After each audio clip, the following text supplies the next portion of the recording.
안녕하세요. 여러분, 잘 들리시나요? 네, 캔들레드님이 제일 먼저 오셨고, 지금 저는 여러분 채팅이 보이는데, 일단 혹시 소리가 잘 들리는지 좀 확인을 해주시면, 감사하겠습니다. 제가 지난번에 한번 라이브를 시도했을 때, 좀 이게 막 끊기고 버퍼링이 심해서 라이브를 하다가 멈춘 적이 한번 있어가지고요. 네, 다 잘 들리세요? 네, 감사합니다. 제가 오늘 사실 그 코로나 백신 2차 주사를 맞고 와가지고 좀 몸이 되게 무거운 상태인데 좀 양해를 부탁드리겠습니다. 제가 말이 조금 느리게 들리거나 그러면 하필 오늘 난리가 나서 도저히 이야기할 주제들이 많아서 그냥 쉴 수가 없었어요. 그래서 한번 해보도록 하겠습니다. 일단 이 세 가지 주제로 오늘 여러분께 말씀드릴게요.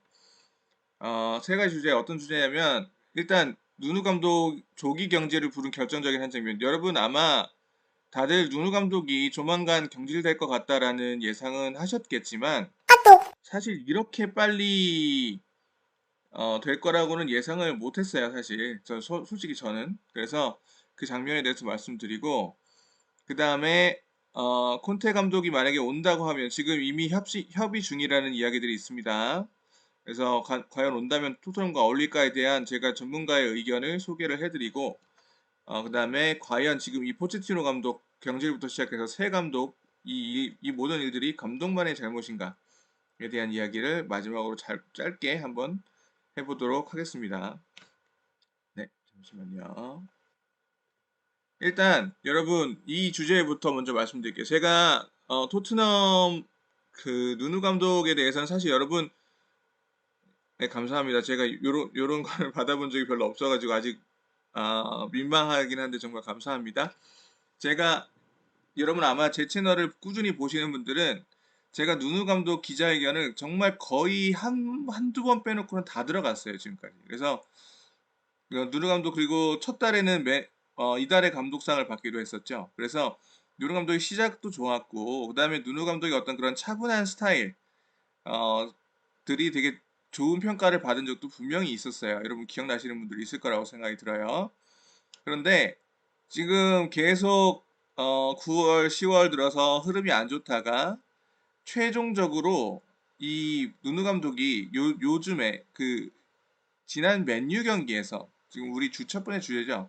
조기 경기를 부른 한 장면이 뭐냐? 이 장면 여러분 스샷으로 보고 계신 이 저 장면이 결정적인 장면이었어요. 이건 저만의 생각이 아니라 지금 제가 토트넘 내부 소식을 접하는 내부적인 소스들이 좀 있어요. 구단 내부적인 소스도 있고, 내부 소식을 같이 공유하는 기자도 있고 한데, 대부분 다 짚는 게 뭐냐면, 그 마지막 맨유 경기 후반전에 그 엄청난 야유를 여러분 텔레비에서도 보셨죠? 그 분위기였어요. 그 홈팬들이 완전히 감독으로부터 돌아선 그 분위기 그게 가장 큰 결정 도저히 더 이상 안 되겠다라는 데 결정적인 영향을 미쳤는데 그걸 촉발한 계기가 바로 이 교체였습니다. 여러분 기억나실 거예요. 이 경기 보시는 분.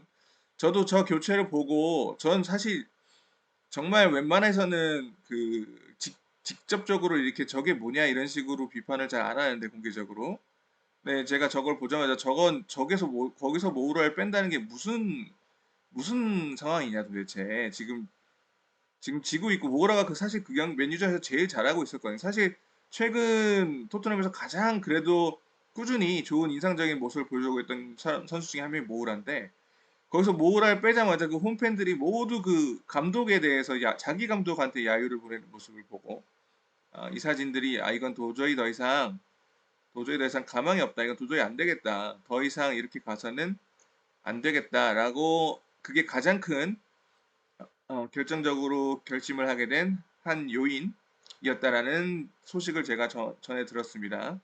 그래서 여러분 이 장면이 누누 감독 조기 경제를 부른 결정적인 한 장면이었고 제가 누누 감독에 대해서는 어, 감사합니다. 제가 좀 성함을 어떻게 읽어야 될지 잘 모르겠는데 SS 팡님인데 감사합니다 정말.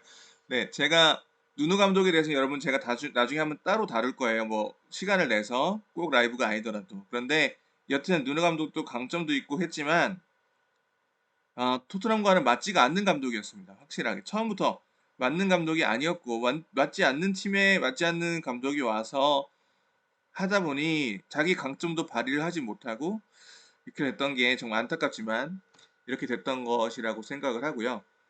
그 다음에 넘어가 볼게요.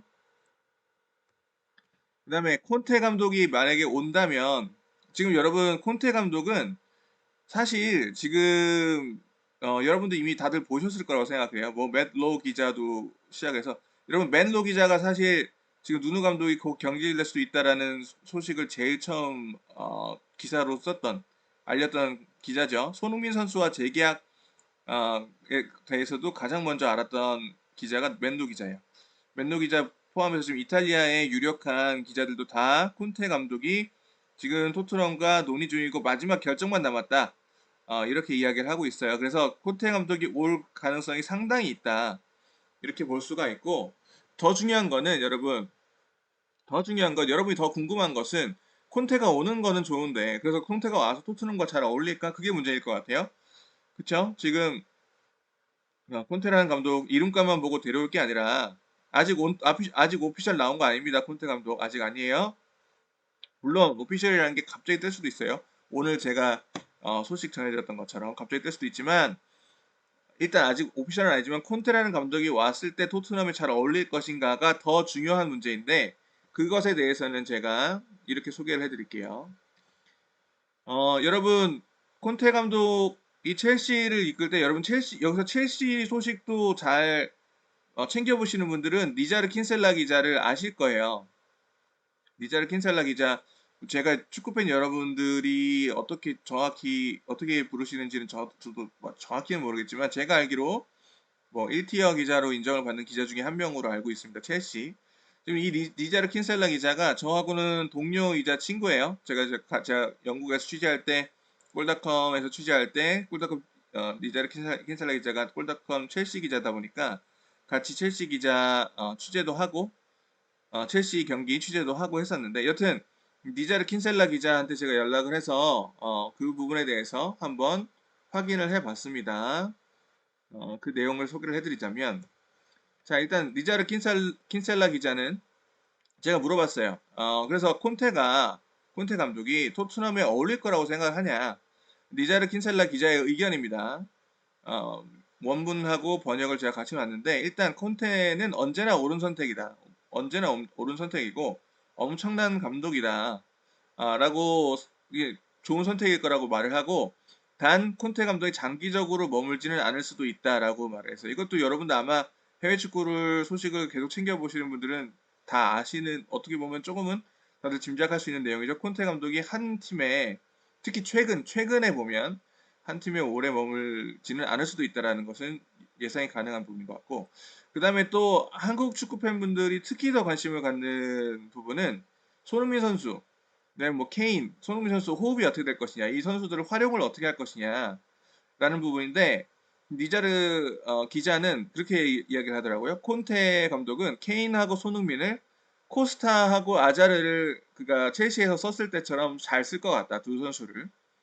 예, 그래서 이 두 선수 간의 균형을 잘 찾으면서 두 선수를 이렇게 마치 첼시 시절 코스타 아자르를 잘 썼던 것처럼 쓸 것 같다.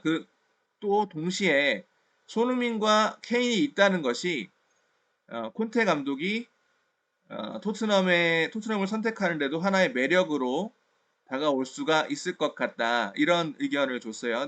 다시 말씀드리지만 니자르 기자는 콘테 감독의 첼시 시절을 거의 전 경기 현장에서 취재한 기자입니다. 그래서 제가 일단 오늘은 짧게 오늘 이 방송은 아주 길게 하기보다는 짧게 여기까지 설명을 드리고 제가 조만간 니자르 기자하고 한번 콘테 감독 부임이 확정이 되면 니자르 기자나 멜로 기자 등 첼시를 취재하는 기자들하고도 연락을 해서 여러분께 한번 다시 더 자세한 내용은 소개를 해드리도록 하겠습니다. 그 다음에 여러분 제가 이거는 마지막 포인트인데 요거는 제가 지금 저랑 방송을 보시는 분들 그 다음에 저랑 오랫동안 꼭 유튜브가 아니라 오랫동안 저랑 축구 소식을 나누는 분들이라면 모두 한번 지금 제가 이런 화두를 좀 던지고 싶어요. 여러분은 아마 저랑도 아마 공감대가 있는 분들은 동의를 하시지 않을까 싶은데 맞아. 수겸님, 제가 라이브를 좀 너무 짧게 하나요? 앞으로 좀 길게 하는 연습을 좀 해보도록 하겠습니다.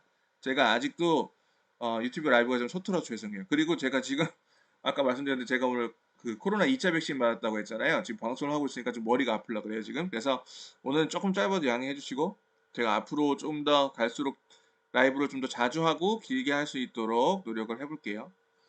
마지막 포인트는 저는 이야기를 꼭 한번 여러분께 하고 싶고 여러분들과도 같이 어, 생각을 해보고 싶은데 여러분 제가 지금 이건 제가 트위터에 쓴 거거든요. 토트넘이 포체티노 감독을 경질한 것은 실수였어요.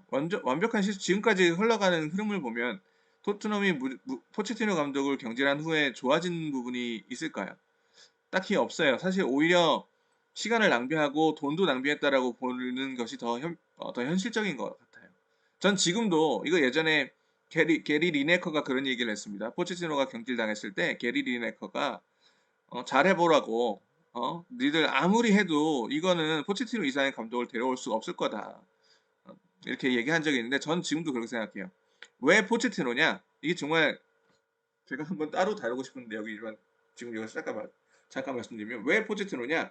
토트넘은 여러분, 토트넘은 프리미어 리그에 있기 때문에 그러니까 우승이 쉽지가 않은 클럽이에요. 토트넘이 못해서가 아니에요. 토트넘이라는 클럽이 나쁘고 엄청 못하고 이런 걸 떠나서 토트넘이 속해 있는 클럽이 EPL이기 때문에 리그건 컵이건 어디서든지 간에 유럽 최정상의 클럽 4클럽 이상과 항상 경쟁을 해야 돼요. 그래서 토트넘은 우승을 하기가 쉽지가 않은 클럽이에요. 누가 와도 어떤 감독이 와도 우승을 하기가 쉽지가 않아요. 그 무슨 얘기냐면 제가 왜 이 얘기를 하냐면 무슨 얘기냐면 우승이라는 결과를 보여주기가 정말 어려운 클럽이 토트넘이기 때문에 결과로 말하기가 어려우면 과정이 중요한 거예요. 과정으로라도 보여줘야 돼요. 과정으로라도 팬들을 설득할 수 있고 납득할 수 있어야 돼요. 우리가 경기는 졌지만 그래도 우리 스타일로 했어. 우리 스타일로 했어. 우리 정말 토트넘 그 정체성 그대로 했어. To there is to do 이렇게 했어. 라는 걸 보여줄 수가 있어야 돼요. 토트넘 감독은 그걸 할 수 있었던 그걸 한 감독이 포체티노 감독인 거예요. 그걸 한 감독. 그리고 그 과정이 정말 좋았고 과정이 좋은 속에서 챔스 결승이라는 무대 아쉽게 실패했지만 거의 문턱까지라도 갔기 때문에 포체티노 감독이 지금까지도 사랑을 받고 다시 돌아왔으면 좋겠다라는 걸 받는 거예요. 그런데 그렇게 우승을 하기가 어려운 클럽이기 때문에 무리뉴 감독을 선임하고 누누 감독을 선임한 선택이 잘못됐다는 겁니다. 무리뉴 감독이 뭐 못하는 감독이냐 나쁜 감독이냐 그런 얘기 아니야. 무리뉴 감독, 누누 감독도 비슷하죠. 무리뉴 감독 수비 축구하는 감독이잖아요. 기본적으로. 누누 감독도 울버햄튼에서 뭘 잘했던 감독이냐 선수비 후 역습을 잘하던 감독이에요. 그러니까 결과를 내기가 어렵기 때문에 과정이라도 팬들을 설득시키고 팬들과 감독과 어떤 팀이 일치성을 방향성을 맞춰서 나갈 수 있는 그런 감독을 데려야 되는데 그걸 지금 2번을 실패한 거예요. 무리뉴, 누노. 그러니까 제가 지금 여기서 하고 싶은 얘기는 뭐냐면 새 감독의 경질 선임 과정에서 모두 실수가 있었어요. 실수건 실패건 있었어요. 그렇다고 하면 이거는 감독들만의 잘못이라고 할 수가 없어요. 이걸 두고 감독들만의 잘못이라고 하기보다는 이거는 더 위에 있는 사람들, 그 감독들을 선택하고 경질하고 선임하고 하는 결정을 내리는 사람들에게도 분명히 잘못이 있고 이 사람들도 책임을 질 수 있어야 된다. 네, 그렇게 저는 생각을 하고 저만의 생각은 아닐 거라고 생각합니다. 그렇게 생각을 하고 그래서 더 이상 이번에 지금 콘테 감독을 선임하느냐 말느냐 아직 결정 안 났지만 지금 감독을 선임하는 이번 과정 그리고 그 앞으로는 그런 문제가 발생해서 안 되고 앞으로 또 그런 문제가 발생을 한다고 하면 이제는 감독들만 책임을 지는 게 아니라 그 위에 결정을 내린 사람들도 책임을 져야 된다. 네, 그렇게 저는 생각을 하고 여러분들하고도 이런 포인트들에 대해서 한번 같이 생각을 해봤으면 좋겠습니다. 네, 여러분 제가 오늘 아까 두 번 말씀드렸다시피 제가 오늘 그 2차 백신을 맞아가지고 좀 머리가 벌써 아플라 그러고 좀 제가 라이브에 아직 익숙하지가 않아서 죄송해요. 제가 앞으로 저희가 더 뭔가 새로운 소식이 있고 할 때 더 라이브도 자주 하고 여러분과 소통을 할 수 있는 기회를 더 자주 만들도록 하겠습니다. 여러분 그래서 오늘 갑자기 한 방송인데 와서 봐주셔서 모두 감사하고요. 네, 여러분 제가 또 여러분이 원하시는 여러분께 도움이 되는 정보가 접해지는 대로 다시 올려드리도록 하겠습니다. 여러분 모두 감사합니다. 여기까지 하겠습니다. 네, 모두 봐주셔서 감사합니다.